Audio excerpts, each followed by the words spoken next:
Leaving milk and cookies for Santa on Christmas Eve is a tradition that I'm sure many of you have taken part in at least once in your life. But have you ever wondered why exactly milk and cookies are the chosen snacks for Santa? Is Santa the cookie monster in disguise? And do all countries around the world leave the same snacks out for Santa? I guess you'll have to strap in, watch and find out. My name is McFoodie, and today we take a step back in time, exploring the origins and reasons as to why milk and cookies are left out for Santa. The great big spree, the jazz age, is over. All over. Let's rewind back to the 1930s, a period known as the Great Depression, experienced worldwide due to the stock market crash of 1929, causing consumer spending to drop, industrial output to decline, and consequently leading to mass unemployment. The Great Depression was a time of hardship and economic struggle that would last for a whole decade. This subsequently led to a lot of families having a real lack of money, making Christmas time especially hard for families, as it's typically a time for gifts and spending time with those most important to us. Families had to find a way to teach their children the importance of giving when there was not a whole lot to give. And from this, leaving cookies and milk for Santa in America was born. Cheap everyday items that were left as a way of saying thanks for the gifts that Santa would leave. While the tradition of leaving milk and cookies for Santa was mainly adopted by the modern world during the Great Depression in the 1930s, the tradition can actually be dated all the way back to the Viking era. But before I tell you about the Vikings tradition, I welcome you to subscribe to the Food Thoughts YouTube channel and comment down below what food related topics you'd like to see us cover next. Forget cookies for Santa Claus, because Norse mythology spoke of a god called Odin who was said to ride an 8-legged horse called Sleipnir. It was during the Yuletide festival, which takes place around the same time as Christmas, when children would leave carrots and hay outside for Sleipnir. It was believed that Sleipnir would eat the carrots and hay, then leave gifts in return, much like how Santa would eat milk and cookies in modern times.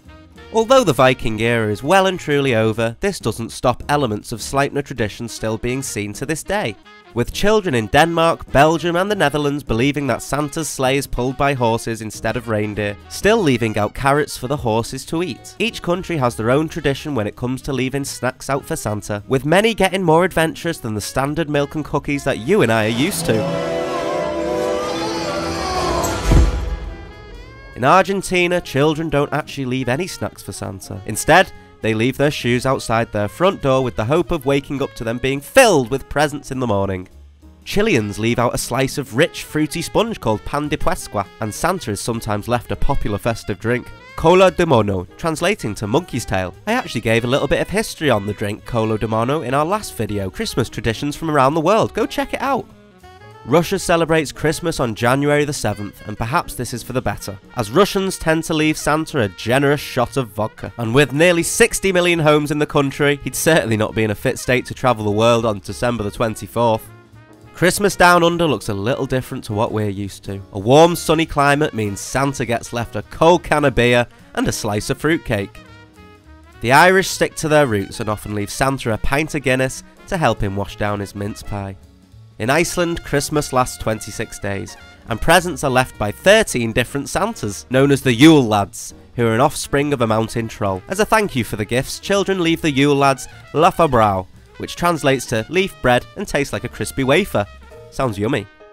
Portuguese kids are clearly worried about Santa's binge drinking and flying habits, as instead of alcohol, Portuguese children instead leave out prayers for Santa, as well as leaving him a slice or two of bolo rei, a cake full of nuts and crystallised fruit. And there we have it. That is the story and origin of why we leave milk and cookies out for Santa. An age-old tradition that has evolved, changed, and been adapted by different countries over time. Now, until next time, this was McFoodie on why do we leave milk and cookies out for Santa.